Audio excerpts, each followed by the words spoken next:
정법이라는 부분을 저도 몰랐었는데 저희 이제 박수현 총장님께서 부임하시고 우리 정법이라고 해서 한 4개월 정도밖에 안 됐는데 유튜브상에서 우리 선생님께서 말씀하시고 가르쳐드리는 거를 많이 들었습니다. 들었는데 이제 마음에 와닿는 것도 있고 또 이해가 잘 안 되는 게 있고 것도 있습니다. 어떻게 하면 좀 정법 공부를 좀 효과적으로 쉽게 접근할 수 있는지 네.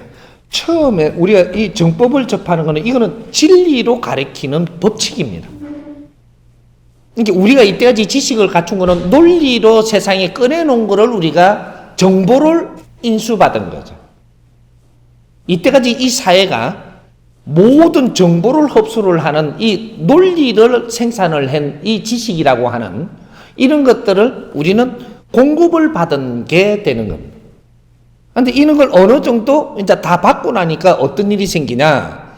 지식이 충만해지면 상식이 빚어집니다. 상식이 빚어져 갖고 이 상식 안에 갇혀버립니다. 이러면 나오지도 들어가지도 못하는 갇힘 현상이 일어난다. 그래서 이것이 시간이 더 가면 어떻게 되냐? 자기 고집이 만들어진다. 내 상식으로 내 고집이 만들어져서 이것이 이제 어떤 일을 하냐? 서로가 부딪힌다. 지금 오늘날 대한민국은 상식이 부딪히는 사회입니다. 상식이 고집으로 빚어졌기 때문에 이것이 부딪히는데 전부 다 이 부딪히면 전부 다 자기 주장이 세진다. 이래가지고 전부 다 내 마음에 상처를 입게 돼 있다. 요런 시대를 지금 살고 있는 겁니다. 요럴 때 정법이라는 건 무엇이냐? 자연의 법칙의 진리로 가리키는 것이다. 진리로 가리키니까 이게 맞다면, 이것이 진리가 맞다면 우리가 어떻게 분별이 나냐? 진리하고 일반 지식하고 차이는 내 상식이 무너지면 진리요. 오늘날의 대한민국의 지식인들의 상식이 무너진다면 이건 진리입니다. 아니면 내 상식이 무너지지 않는다. 그러면 이건 진리가 아닙니다. 지식이 두 가지가 있는데 논리의 지식이 있고 법칙의 지식이 있는 겁니다. 법칙의 지식은 진리로 나오는 것이고 논리의 지식은 인간들이 자기가 살아나가면서 자기 논리를 만들어서 지식을 만드는 거예요. 그래서 최고의 논리들이 지금 나와가 있음에도 이것이 이렇게 살아나가는데 굉장히 문제가 있다. 요럴 때 우리는 다시 재정비를 하는 것이 이것이 지금 진리를 공부하는 겁니다. 자연의 법칙을 아는 것이다. 요거죠. 그렇게 해서 진리로 공부를 하다가 보니까 논리의 상식을 갖고 있다가 보니까 부딪히는 데가 많죠. 이해가 잘 안 되는 거죠. 이해가 잘 안 되다가 보니까 이거는 내가 한 가지 이해 안 된다고 제껴버리면 그러면 다음 것도 내가 못 듣는 거죠. 이해 안 되는 건 제껴라. 우리가 시험을 칠 때 말이죠. 우리가 이렇게 진급 시험을 치든 나중에 시험을 칠 때, 그러면 시험을 칠 때는 시험지를 딱 받으면 제일 먼저 어떻게 해야지 제일 쉬우냐 하면 처음부터 답을 쓰지 마라. 답을 쓰지 말고 전부 다 읽어라. 빨리 읽어보라. 그러고 넘겨. 또 읽어. 또 넘겨. 싹 넘겨가지고 다 읽고 나서 그 다음에 다시 탁 놓고 이제부터 아는 것부터 쓰기 시작을 합니다. 이러면 아는 거는 쓰고 질이 약하고 내가 이게 지금 접근하기 쉬운 거는 빨리 전부 다 써집니다. 이제 한번 봤기 때문에 이제 다시 넘기면 그 시간 동안에 이것이 정리가 다 돼가지고 버뜩버뜩 들어옵니다. 이제 아는 게. 전부 다 적어버리고 그 다음에 조금 질이 내한테 조금 약한 것들은 한 번 더 이제 이렇게 해서 안 적었던 거를 다시 보기 시작을 하면 이제 또 보입니다. 3번만 딱 하면 다 보이거든요. 요렇듯이 그러면 이게 이 진리를 우리가 정법을 공부할 때 좋기는 한데 내한테 지금 잘 안 맞는 게 많다.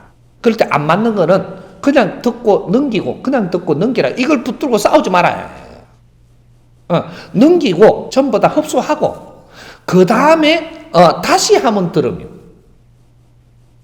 안 부딪히고 소화되고 들립니다.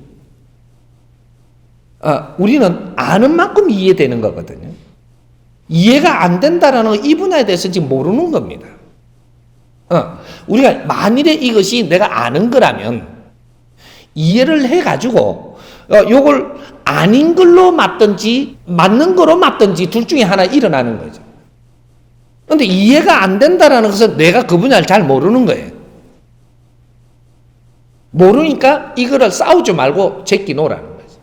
제끼 놓고 내한테 도움되는 것부터 흡수하고, 그러고 나서 다시 어느 정도 흡수가 된 상태에서 이걸 딱 까보면 그러니까 바로 이해가 옵니다. 실력이 좋아진 거죠. 이런 것들이 그래서 우리가 반복할 때는 그렇게 하는 겁니다. 그래서 우리는 지금 지식인들이다 보니까, 우리는 논리로 갖춘 지식이다 보니까 모든 정보를 가지고 이걸 정리를 해가지고 상식을 빚다 보니까 부딪히는 거예요. 그래서 지금 요 강의를 해놓은 것은 그래도 우리 국민들이 최고로 이해가게 해놨습니다. 그러니까 요 이해가는 거는 퍼뜩퍼뜩 흡수하고, 아닌 거는 제껴놓고, 이해가는 것부터 흡수하라는 거예요. 이렇게 부딪히고 싸우지 마라. 도움되는 것부터 맛있게 먹고. 이것이 우리 인간은 이게 육신이 먹는 음식이 있습니다. 육신이 필요해서 먹는 음식. 요거는 음식이라고 하는 거예요. 근데 우리 영혼이 먹는 것은 양식이라고 합니다. 인간은 두 가지가 섞여 있어가지고 인간이라고 해요. 육신이 있고 영혼이 있는 겁니다. 그래서 사이간자를 써서 인간이라고 해요. 인간인데 이것이 영혼은 무엇이냐 하면 대자연의 원소, 나 자신입니다. 이게 영혼이고, 육신은 이 지상에서 빚은 내가 연장으로 쓰기 위해서 이 육신을 받아오는 겁니다. 우리는 이제 어느 정도 지식은 갖추었기 때문에 이 원리를 우리는 공부를 앞으로 해야 된다. 내가 누군지는 알아야 되니까. 나는 이 육신을 걷어내버리면 영혼이 남습니다. 이 영혼은, 이거는 불멸입니다. 죽을 수 있는 것이 아니다. 영혼은 어떤 때는 어디에 가서 어떤 활동을 하고 어디에 활동할 뿐이지, 이거는 영원히 죽지 않는다. 소멸되지 않는 것이 내 자신이다, 이 말이죠. 이게 영혼입니다. 이것이 지금 우리는 인육을 쓰고 인간으로 태어났는데 왜 사이간자를 쓰냐? 동물도 아니고, 육신은 동물의 육신을 썼는데, 그러나 동물로 부를 수가 없다. 그러나 영혼은 원래 신입니다. 이 자연의 운용을 하는 신인데, 이 신이 너는 지금 육신에 지금 결합되어 있기 때문에 신이라 부를 수 없다. 이래서 사이간자를 써갖고 인간이라고 합니다.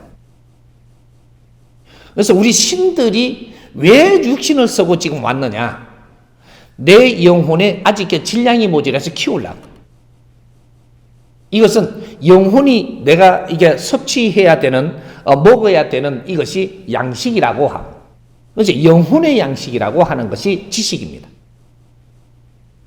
지식은 영혼의 양식이고, 물질의 음식은 육신이 필요해서 공급받는 겁니다. 공급해 줘야 된다. 육신도 잘 보존해야, 그래야 내가 지금 하는 일을 이 땅에서 할 수 있다. 이렇게 되는 거죠.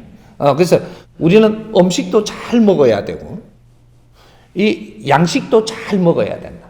그래서 양식은 내 영혼의 양식이니까 이것이 지식이고, 이 지식을 우리가 섭취하고 지식을 배양해 갖고 더 질 좋게 만드는 것은 인간이 하는 겁니다. 이래서 수천 년 동안, 지금 수만 년 동안 인간들이 지식을 성장시키기 위해서 이때까지 달려왔다면, 이제는 이 지식을 우리가 쓰기 위해서 앞으로 미래가 열린다. 이것이 선천시대와 후천시대입니다. 선천시대는 지식을 배양한 시대고, 지식을 질을 높게 만드는 시대고, 인간들이 하는, 총체적인 인간들이 사는 원리는 지식을 배양하는 것이 목적입니다. 다른 건 다 방편이다. 다른 건 방편이고, 인간은 지식을 배양하기 위해서 산다. 우주가 운행이 수십만 년 동안 지금 우주가 운행이 됐는데 이것은 결국은 이 지식을 만들기 위해서 운행이 됐다는 사실이죠. 이제 요거까지 들어가면 너무 또 넓어지고 깊어지니까 또 모르는 소리를 자꾸 한다 이 할까봐 이건 좀 접어놓고 나중에 이거 우리가 다 공부해야 됩니다. 그래야 지도자가 되고 자연의 주인이 되고 내가 아주 이게 갇히지 않고 해방이 됩니다. 이런 것들이죠. 그런 거 이해되게끔 잘 이렇게 재밌게 풀어줄 거니까. 그래서 우리가 내가 영혼의 양식을 먹지 않으면 육신이 아무리 네가 좋은 질을 가지고 있어도 깝깝하고 힘들고 그렇게 해서 육신은 병이 들고 이렇게 해서 내 인생을 못 살기 때문에 아주 힘든 삶이 저절로 일어날 수밖에 없다. 그래서 우리 이제 앞으로 후배들한테도 조금 어떻게 하면은 영혼의 양식을 잘 이렇게 공급받을 수 있도록 이런 걸 도우는 게 위 사람들이 해야 되는 거고 위 사람들은 그런 질량 있는 그러한 지식을 찾아야 되고 그래서 어느 정도 지식을 다 갖추고 나면 진리를 찾아다니는 겁니다. 그래서 이런 것들은 진리로 지금 가르치기 때문에 지금은 좀 생소하겠지만 내한테 도움되는 것들은 받아서 활용하고 그러면서 또 질이 좋아집니다. 그러면 이해 안 되던 것들이 이해되는 폭이 굉장히 넓어진다. 이 사회를 이해하면 미워할 놈이 단 한 명도 없습니다. 내가 이걸 이해를 못하니까 미운 거가 생기는 거예요. 우리는 얼마나 큰 사람이 됐다라는 것은 얼마나 이 사회에 내한테 주어지는 환경을 흡수하고 이해하고 품어 안을 수 있느냐가 이게 큰 사람이지 키 크다고 큰 사람이 아니에요. 질량이 그만큼 우수한 그렇게 우리가 일반 지식을 갖춰갖고는 내공이 안 생깁니다. 내 기본으로 성장은 하는데 내공이 안 생겨갖고 밀도가 모질해가지고 내공이 안 생기니까 지금 그래서 진리로 우리가 교육을 받으면 이 성장을 한 이 자체의 밀도를 만들어주는 것이다. 요래서 완성하는 겁니다. 밀도가 생기면 여기서 지혜가 나옵니다. 질량이 모자라면 이 밀도가 약해가지고 안에서 스스로 이게 운용이 안 된다 이 말이죠. 이게 요걸 보고 우리가 간단하게 설명을 해갖고 비유하면 철든다. 철든. 우리가 일반 지식을 갖춰갖고 철이 드는 게 안 됩니다. 진리로 이제 뭔가가 들어오니까 여기 내공이 차가지고 여기서 밀도가 생기면서 철이 드는 거죠. 운행이 된다. 이때는 스스로 지혜가 나오고 어떤 환경을 쳐다보니까 대하니까 거기서 답이 나오는 거죠. 이래서 큰 일을 해내는 겁니다. 그 힘을 갖는 거죠. 세상에 어떤 일도 다 할 수 있는 그렇게 우리는 태어났다. 그러니까 이거 이제 정법을 이렇게 조금 듣더라도 처음에는 어색하겠지만 조금 듣고 내한테 도움이 되는 게 있다면 조금 자주 들으면 내 주위에 하고 벌써 차이가 확 나버립니다. 질 좋은 사람이 이 세상을 운용하고 지도자들이 되는 겁니다. 같이 한번 노력합시다.